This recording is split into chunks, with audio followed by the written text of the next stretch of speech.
to all people and extended family around the globe. You've probably seen posts over the past week about farmers' protest in India. Let's try to better understand these laws and situation. India is still a developing country, with 60 to 70% population who survive on farming, and majority of the farmers are poor. In September, amidst the pandemic, Indian government passed 3 laws deregulating the agriculture sector in India. They did this without consulting any farmers' organizations. Here's a brief rundown in simple language of what these laws mean for farmers. Law number 1 eliminates all government subsidies for farmers and the minimum support price, or MSP, which the government guaranteed to farmers for at least a few grain crops, rice, wheat, corn, etc., which ranged from 10 to 15 US dollars for 100 kilos, 220 pounds of grain produced. So $150 for a ton. This law also eliminates within a year or two the government-run infrastructure or procurement houses where a farmer could take his harvest and sell it to the government at the MSP. Mind you, no farmer ever got the MSP, thanks to rampant corruption and middlemen.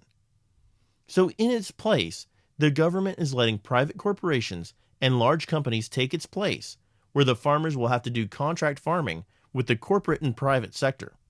Whatever the company wants, the farmer grows as per contract and set upon price. You get the picture. Extreme exploitation of an already poor farmer. More farmers losing whatever they have. Law number 2. If a farmer gets into a dispute with a private company, he cannot go to the courts.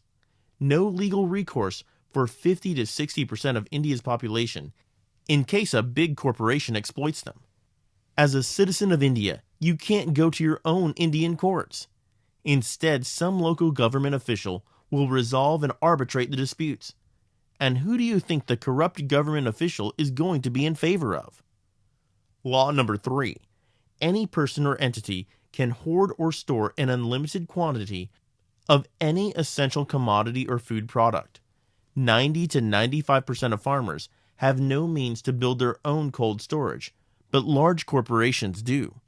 You see a problem with that? So those are the laws. Basically, India is throwing the largest and poorest segment of its populace to the wolves. Why did the Indian government pass the farm bills during a global pandemic that is threatening agricultural workers? Our people are strong and their voice is being heard all over the world. This is the largest human protest in history. The peaceful protest is labeled as anti-national, calling the farmers terrorists. The Indian media is playing a manipulative part. But not this time. We have platforms now to raise awareness of the truth. Army is attacking the mostly elderly farmers. At least 4 died who just want their voice heard.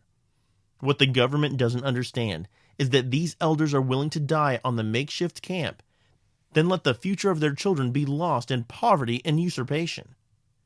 In Bihar, farmers are at the mercy of corporations. They migrate to Punjab, looking for work because deregulation has completely taken away their livelihood. This is why Punjab and Haryana farmers are at the forefront right now. But no mistake, this is a pan-India farmer issue. This is a farmer-led movement. So naturally, farmers all across India had been protesting in their own states since September, but no one cared. So finally, last week, Indian farmers from Punjab decided to take their protests to New Delhi, the Indian capital. Some walking and traveling on their tractors and carriages hundreds of miles to Delhi. But instead of having a safe journey to their own nation's capital, they were met with numerous police barricades, water cannons, tear gas canisters by the government in order to thwart their march to the capital. But despite all the obstacles and some deaths along the way, they got to Delhi's outskirts, only to find a heavy police and military presence in Delhi. And that is where the situation is gridlocked currently. The Minister of Agriculture has said they're open to talks, but the farmers want all 3 bills repealed before they'll even consider talks. The Prime Minister is a little dictatorial, and there exists a real possibility that he can order the police or the military to open fire at the protesting farmers. Farmer protests so far have been extremely peaceful and united.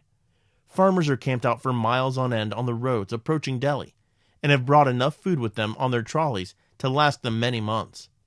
The mainstream Indian media is shining nothing but a negative light on the farmers' protests. Let's pledge to stand with our farmers.